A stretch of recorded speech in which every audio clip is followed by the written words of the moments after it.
नमस्कार। दिन भर की बड़ी खबरों में आपका स्वागत है। मैं हूं आपके साथ आराधना। आज इस बुलेटिन में बात होगी चुनाव आयोग पर उठे बड़े सवालों की, महाराष्ट्र में चुनाव के बीच राजनीतिक घमासान की, देखेंगे कैसे सवालों से घिर गई महाराष्ट्र की शिंदे सरकार, झारखंड में बीजेपी का कैसे बिगड़ गया खेल, जानेंगे यूपी में चल रहे पोस्टर वॉर में कैसे सपा ने दी बीजेपी को मां, और बुलेटिन के आखिर में देखेंगे जाने माने कार्टूनिस्ट इरफान की किस खबर पर पड़ी तिरछी नजर। लेकिन दिन भर की तमाम बड़ी खबरों से पहले एक नजर आज की सुर्खियों पर।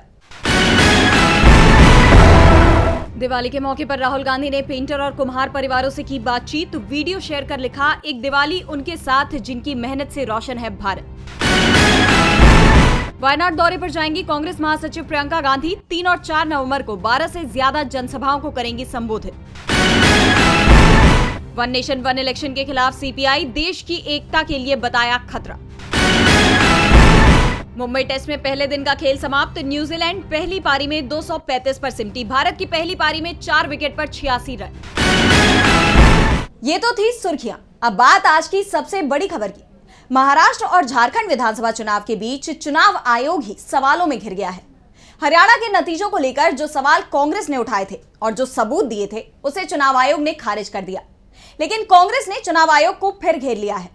तो क्या कुछ कहना है कांग्रेस का, जानने के लिए देखिए ये रिपोर्ट। हरियाणा चुनाव में गड़बड़ियों को लेकर कांग्रेस की चिट्ठी का चुनाव आयोग ने जवाब दिया था, जिसे लेकर अब कांग्रेस ने चुनाव आयोग की उस चिट्ठी पर कड़ी प्रतिक्रिया दी है। कांग्रेस ने 5 बिंदुओं पर बात करते हुए चुनाव आयोग को खरी खरी सुनाई है। कांग्रेस का कहना है कि उसे आश्चर्य नहीं है कि आयोग ने हमारी शिकायतों की जांच कर खुद को क्लीन चिट दे दी है। वहीं ईवीएम की बैटरी पर दिया गया जवाब स्पष्ट करने के बजाय उलझाने का प्रयास ज्यादा लगता है। वहीं कांग्रेस ने चुनाव आयोग की ओर से आए जवाब के लहजे पर भी आपत्ति जताई और कहा कि अगर आयोग का ये लहजा बरकरार रहता है तो पार्टी इस पर लगाम लगाने के लिए कानूनी सहारा लेगी।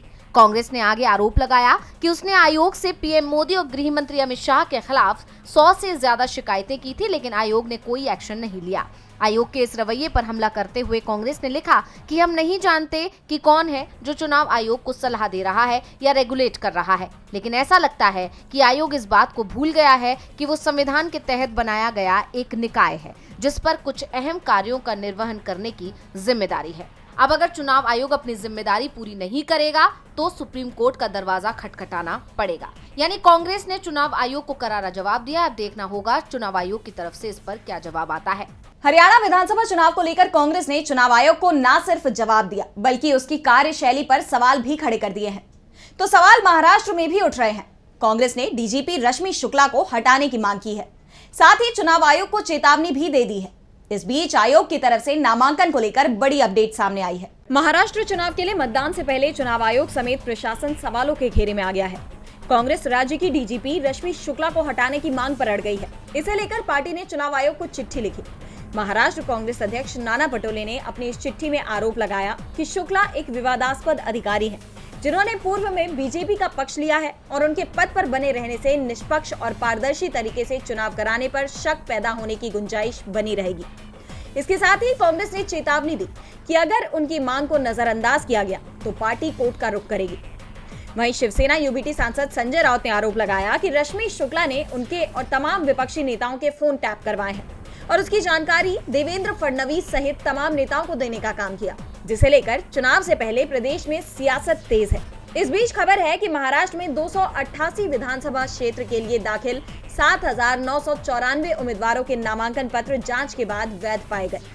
प्रदेश के मुख्य निर्वाचन अधिकारी कार्यालय ने बताया कि 921 उम्मीदवारों के नामांकन पत्र अवैध पाए गए। नामांकन वापस लेने की आखिरी तारीख 4 नवंबर है। ऐसे में टिकट कटने से नाराज बागी नेता महायुति के लिए सिरदर्द बन गए हैं। महाराष्ट्र में लगभग 110 उम्मीदवार ऐसे हैं जिन्होंने अपनी पार्टी के खिलाफ विद्रोह रुख अपनाया है। इनमें सबसे ज्यादा 80 उम्मीदवार महायुति गठबंधन के हैं।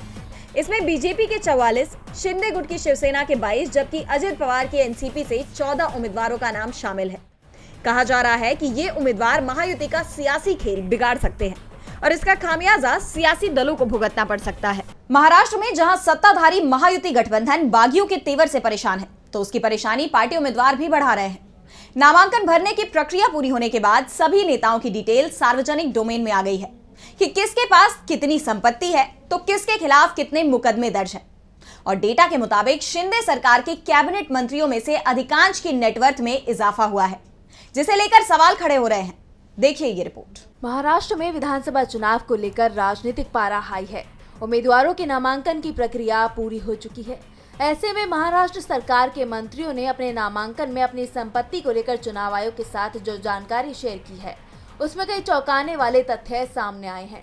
पिछले 5 सालों में महाराष्ट्र के 27 कैबिनेट मंत्रियों की संपत्ति में बड़ी वृद्धि देखी गई। जिन मंत्रियों की संपत्ति में इजाफा हुआ है, उनमें से ज्यादातर ने जमीन या फ्लैट खरीदे हैं।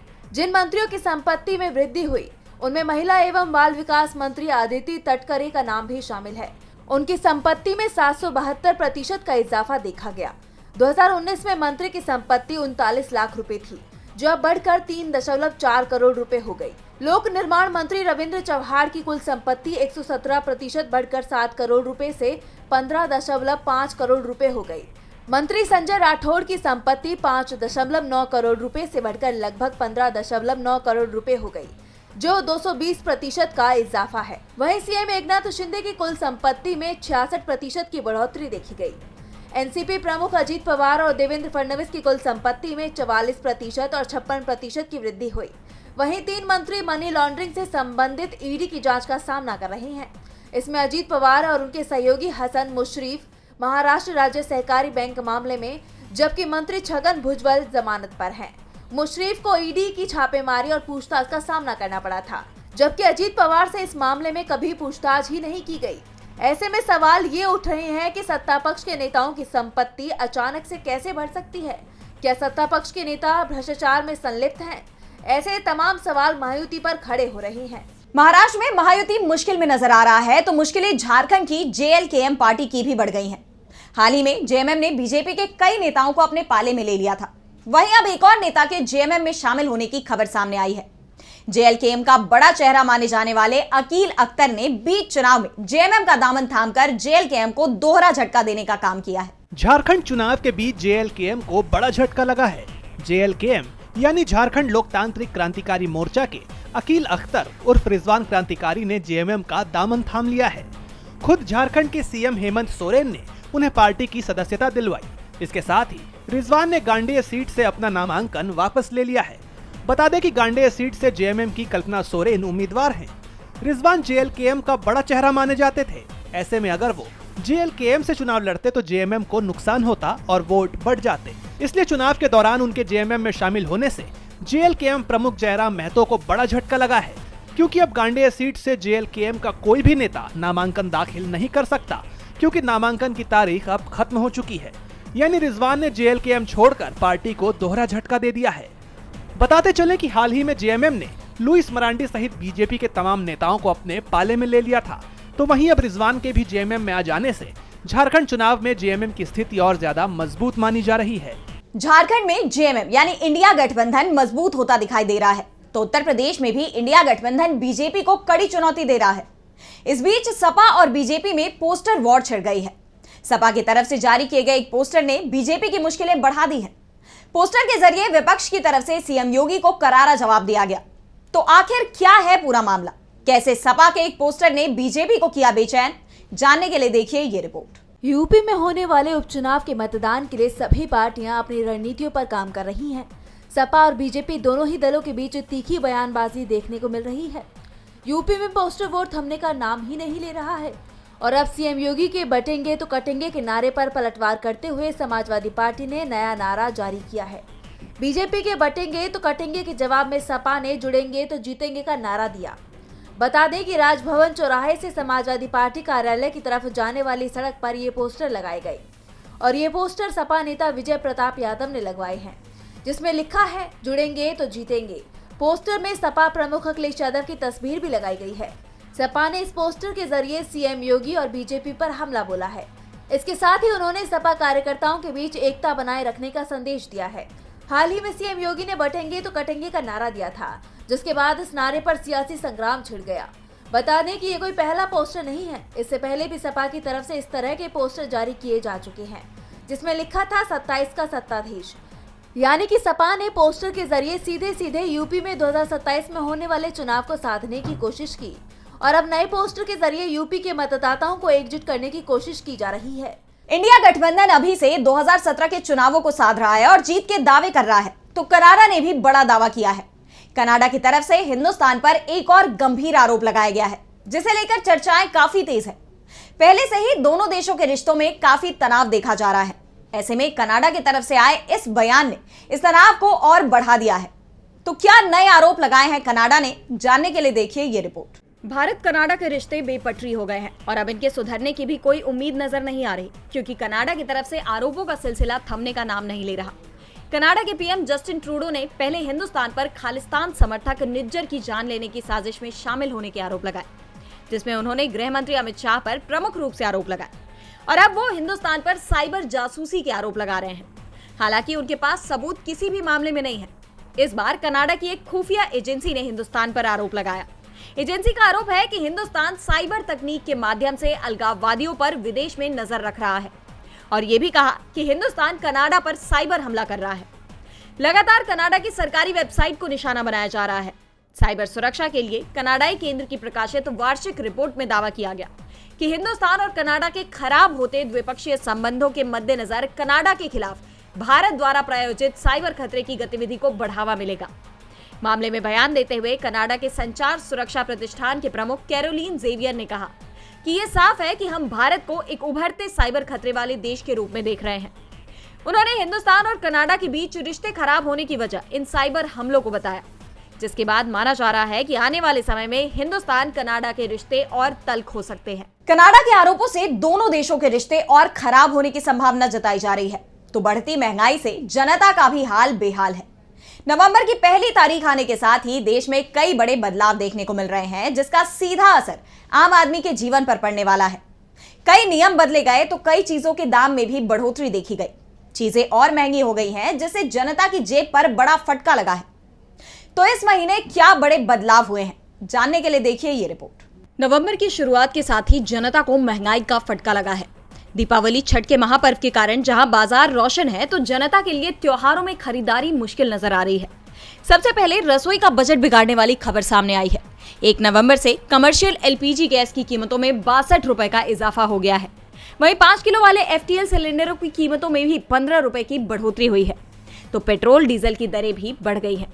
इसके साथ ही ट्राई के नियमों में भी बड़ा बदलाव किया गया है, जिसके तहत सभी टेलीकॉम कंपनियों को स्पैम मैसेज की ट्रेसेबिलिटी और ब्लॉकिंग लागू करने के निर्देश दिए गए हैं। यानी अब टेलीकॉम कंपनियों को फर्जी नंबर या कॉल की तुरंत पहचान कर उन्हें ब्लॉक करना होगा। तो रेलवे ने ट्रेन की टिकटों की एडवांस बुकिंग की समय सीमा यात्रा के 120 दिन पहले से घटाकर 60 दिन पहले तक कर दी है। वहीं आरबीआई ने यूपीआई लाइट की ट्रांजैक्शन लिमिट 500 से बढ़ाकर 1000 रुपए कर दी है। आरबीआई नवंबर में बैंक हॉलिडेज की लिस्ट भी जारी कर चुकी है, जिसमें अलग अलग राज्यों को मिलाकर कुल 13 दिन बैंक बंद रहेंगे। हालांकि बैंक हॉलिडे वाले दिन भी बैंक की ऑनलाइन सर्विस सुचारू रूप से काम करेगी। इसके साथ ही कई और बदलाव भी आए हैं। डोमेस्टिक मनी ट्रांसफर डीएमटी के नए नियम लागू हो गए हैं। एसबीआई के क्रेडिट कार्ड के नियम में भी बदलाव आया है, जिसके तहत अब यूटिलिटी जैसे बिजली और गैस बिल आदि पर 50,000 रुपए से ज्यादा के भुगतान पर 1% का चार्ज लगेगा। सेबी ने इनसाइड ट्रेडिंग पर लगाम कसने के लिए म्यूचुअल फंड के नियमों को सख्त कर दिया है। नए नियमों के अनुसार नामनी या रिश्तेदारों को 15 लाख रुपए से ज्यादा की लेनदेन की जानकारी देनी होगी। और बुलेटिन के आखिर में देखेंगे जाने माने कार्टूनिस्ट इरफान की किस खबर पर पड़ी तिरछी नजर।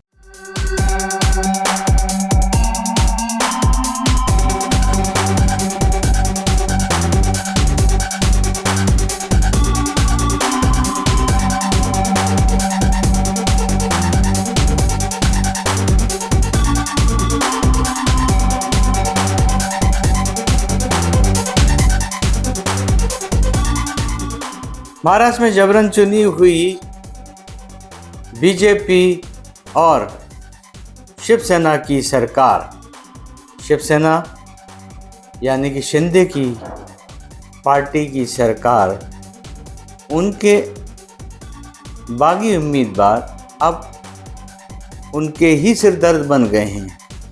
ऐसे में चुनाव आयोग का काम ज़्यादा ही बढ़ जाता है, क्योंकि चुनाव आयोग ही तो बीजेपी का सबसे वफादार और भरोसेमंद साथी साबित हो रहा है।